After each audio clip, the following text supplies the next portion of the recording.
मान लो अगर कोई विषम परिस्थिति है और आपको लग रहा है कि मेरा ये काम बाबा को कर देना चाहिए, ना जाने क्यों अटक रहा है, मेरे भोलेनाथ जी को मेरा ये काम कर देना चाहिए, ना जाने क्यों अटक रहा है, तो जो जो जगह पर आप जल समर्पित करते हो, जिस जिस जगह पर आप जल समर्पित करते हो, जैसे गणेश जी की जगह पर जल समर्पित करते हो, सबको मालूम है ना, स्थान तो सबको मालूम है ना गणेश जी का। जैसे ये शिवलिंग है, ये जलाधारी है, ये दो चरण जहां से जल चढ़ाते हैं तो ये पानी घूमकर यहां से नीचे चले जाता। अब जरा समझिएगा, आप जब शंकर जी के मंदिर, आपको लगे कि हमारा ये कार्य हो जाना चाहिए, ये कार्य हो क्यों नहीं रहा, आखिर में इतने दिन से लगी हूं, ये काम क्यों नहीं हो रहा, सबके काम हो रहे, मेरा क्यों नहीं हो रहा। गणेश जी का स्थान जहां से पानी बहता है उसके सीधे हाथ पर, वहां पर एक बेलपत्र समर्पित कर कर थोड़ा सा जल वहां समर्पित करिए। षडानंद कार्तिकेय का स्थान, एक बेलपत्र समर्पित कर कर थोड़ा सा जल वहां समर्पित करिए। अशोक सुंदरी का स्थान, थोड़ा सा जल समर्पित करने से पहले एक बेलपत्र, फिर जल, 3 स्थान। चौथा मां पार्वती जी का हस्त कमल, एक बेलपत्र समर्पित कर कर जल चारों तरफ चढ़ाने के बाद में 5वां शिवलिंग के ऊपर बेलपत्र समर्पित कर कर पूर्ण जल शंकर को समर्पित कर देना। ये 5 स्थान का चढ़ा हुआ जल आपके जो काम अटक रहे हैं, जो कार्य में आपको तकलीफ आ रही है, आप बाबा को बस एक बेलपत्र और एक लोटे जल में से 5 स्थान पर जल समर्पित करने पर आप तुरंत 2 महीना भी नहीं लगेगा, मेरा विश्वास कहता है 15 या 20 दिन में बाबा उसको स्वीकार करें। 15 से 20 दिन। पहला जल कहां चढ़ाना है, जम के बोलो जरा, गणेश जी वाला स्थान। दूसरा कार्तिकेय वाला स्थान। अब इसको समझ लेना आप अच्छे से, हम ये नहीं कह रहे हैं कि तुम गणेश जी की मूर्ति पे चढ़ाओ, हमने ये नहीं बोला। हमने ये भी नहीं बोला कि कार्तिकेय जी की मूर्ति पे जल चढ़ाओ, हमने ये भी नहीं बोला कि माता पार्वती जी की मूर्ति पे जल चढ़ाओ। आप तो जो शिवलिंग रखा हुआ है और जो जलाधारी गोल है उस पे जो शिवलिंग रखा है, जहां से पानी बह रहा है, उसके राइट हैंड में गणेश, लेफ्ट हैंड में कार्तिकेय, बीच में अशोक सुंदरी, पार्वती जी का स्थान, हस्तकमल और ये शिवलिंग। आपको गणेश जी के ऊपर जाकर जल नहीं चढ़ाना, आपको कार्तिकेय के ऊपर जाकर जल नहीं चढ़ाना, आपको देवी जी के ऊपर जल नहीं चढ़ाना, आपको तो केवल शिवलिंग की जलाधारी पर और शिवलिंग पर जल चढ़ा।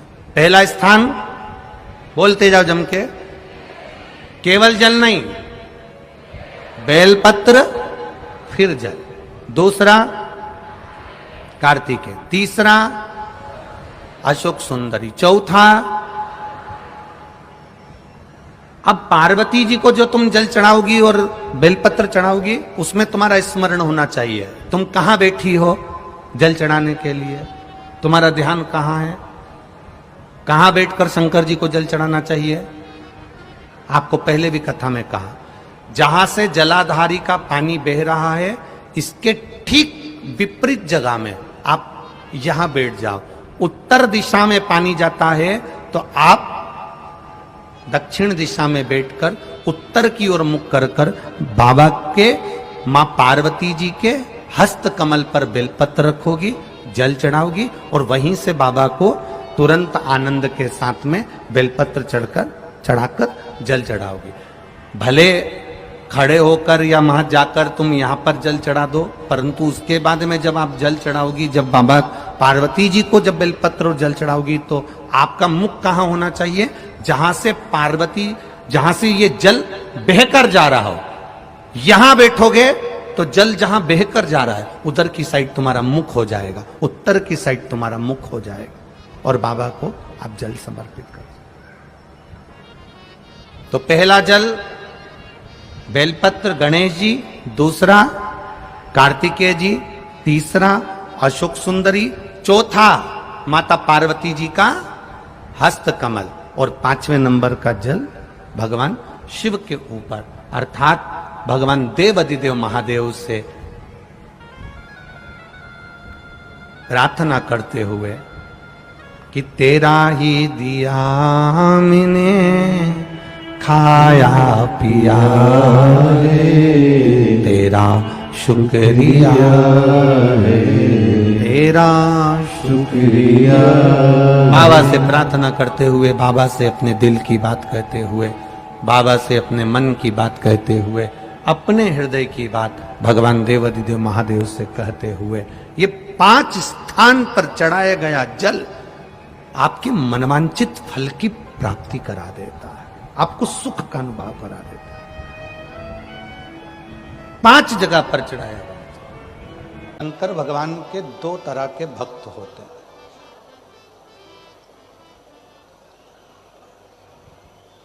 स्वयं भगवान शिव पार्वती जी से कहते हैं, पार्वती 2 तरह के भक्त होते हैं, एक फूल की तरह होता है, दूसरा फल की तरह होता है। एक फूल की तरह, एक फल की तरह। भगवान शंकर का जो भक्त होता है वो 2 तरह का होता है। जैसे वृक्ष है, उसमें फूल भी आया और फल भी आया, उसमें फूल भी लग रहा है, फल भी लग रहा है।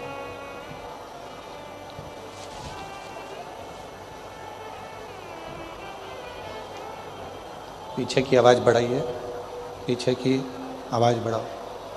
2 तरह के शिव जी के भक्त हैं, भगवान शंकर के भक्त 2 तरह के हैं। जैसे वृक्ष में फूल भी लग रहा है, फल भी लग रहा है, उसी तरह 2 तरह के भक्त होते हैं, एक फूल की तरह, एक फल की तरह। अब हम डबरा की जीजियों से पूछें, डबरा के जीजाओं से पूछें, बेटियों से पूछें, बेटों से पूछें, बुजुर्ग माता पिता से पूछें कि शंभू पीछे की आवाज, पंडाल की आवाज खुलवाइए। 2 तरह के भक्त हैं, डबरा की जीजियां, डबरा के जीजा, डबरा की मेरी बेटियां, बेटा, मेरे बुजुर्ग माँ बाप। एक बात बताएं कि भंवरा फूल पर आता है कि फल पर आता है? जम के बोलो जरा। भंवरा यदि उड़कर आएगा तो वो फूल के पास आता है कि फल के पास आता है? भंवरा हमेशा फूल के पास आता है, उसे फल से कोई मतलब नहीं होता। क्यों? क्योंकि फूल सुगंध देता है, फूल रस देता है। भंवरा फूल के पास आता है और कीड़े फल के पास आते हैं। शिव महापुराण की कथा में शिव जी पार्वती जी से काशी में 2 भक्तों की बात कर रहे हैं। 2 तरह के भक्तों की बात कर रहे हैं, एक फूल की तरह होता है, एक फल की तरह होता है। भगवान शंकर का भक्त जो फूल की तरह है, स्वयं भी सुगंध में है और दूसरे को भी सुगंध दे रहा है, स्वयं भी श्री शिवाय नमस्तुभ्यं कह रहा है, दूसरों से भी खिलवा रहा है, स्वयं नमः शिवाय कह रहा है और दूसरे से भी नमः शिवाय खिलवा रहा है, स्वयं ओम नमः शिवाय बोल रहा है और दूसरे से भी ओम नमः शिवाय बुलवा रहा है, स्वयं 1 लोटा जल चढ़ा रहा है और दूसरों से भी 1 लोटा जल चढ़वा रहा है, स्वयं मंदिर जा रहा है और दूसरों को भी मंदिर तक भेज रहा है। समझ लेना कि मेरा शिव ऐसे ही फूल के पास आकर विराजमान होता है और उसी फूल के आनंद में रहता है, उसी फूल का आनंद। और जितनी मेरी डबरा की जीजियां बैठी हैं, जितने मेरे डबरावासी जीजा जी बैठे हैं, जितनी मेरी बेटियां, बेटा, मेरे बुजुर्ग माँ बाप जितने बैठे हैं, आपकी शिव भक्ति बता रहे हैं। अभी शिव तत्व की प्राप्ति के लिए बहुत ज्यादा किसी दिखावे की या किसी आडंबर की जरूरत नहीं होती।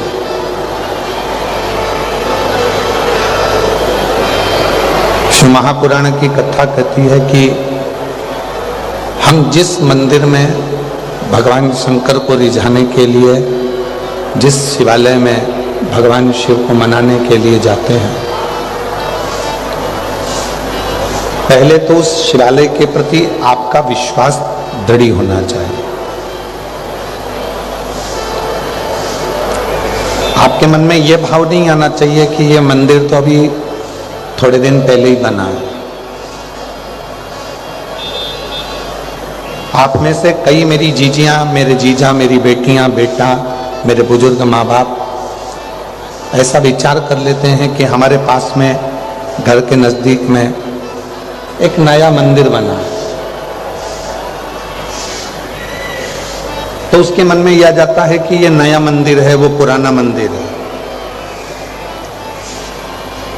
यह नया मंदिर है, वो प्राचीन मंदिर है। पर शिव महापुराण की कथा तो कहती है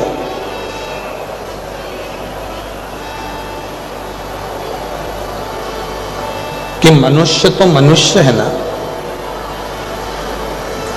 कई लोग कह देते हैं ये पुराना मंदिर है, ये नया मंदिर है, ये प्राचीन मंदिर है, ये नया मंदिर है।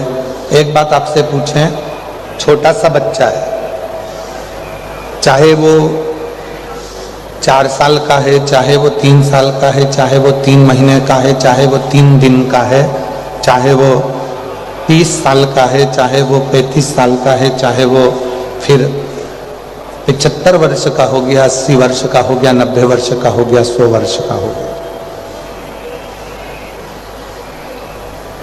यदि किसी व्यक्ति ने उस व्यक्ति को त्राण दिया, कोई परेशानी दी, कोई कष्ट दिया, तो सजा तो वही की वही है जो 10 साल के बच्चे की है, वो 25 साल के व्यक्ति की है, 3 महीने के बच्चे की है, चाहे वो 90 साल के व्यक्ति की है।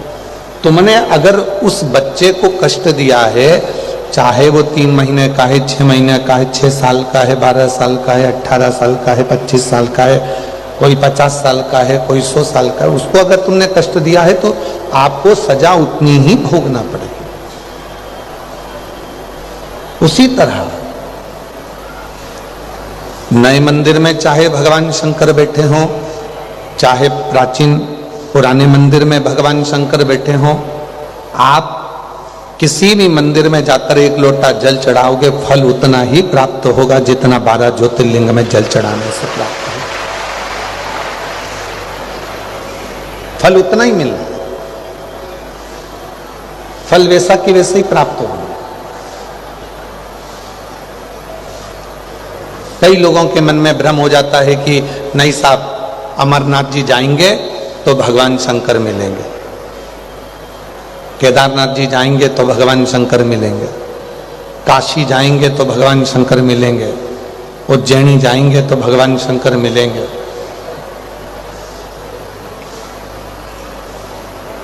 मिलेंगे शब्द क्या है? मतलब अभी भी आपके अंदर यह भाव है कि भगवान मिलेंगे। और शिव महापुराण की कथा कहती है कि कंकर कंकर में शंकर है, उसको मिलने की देरी नहीं होती, बस हृदय में उसके प्रति ज्योत और विश्वास जगाइए, वो आपके भीतर प्रकट हो जाए। हम परमात्मा को कहां ढूंढ रहे हैं?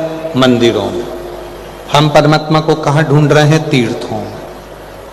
पर परमात्मा तो हमारे हृदय में, हमारे घरों में नित्य निवास करता है। एक हमारे सनातन धर्म में एक बात कही जाती है, पति परमेश्वर।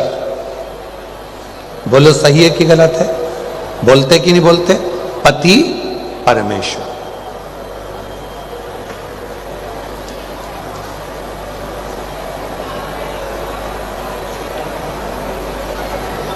और यदि हम पति को परमेश्वर कह रहे हैं तो पति को यह ज्ञात होना चाहिए कि मेरी धर्मपत्नी आपको परमेश्वर मान रही है, तो आपको भी अपनी धर्मपत्नी को परमेश्वरी, जगतजननी, जगदम्बा, मां अंबा का तो स्वरूप मानना ही चाहिए।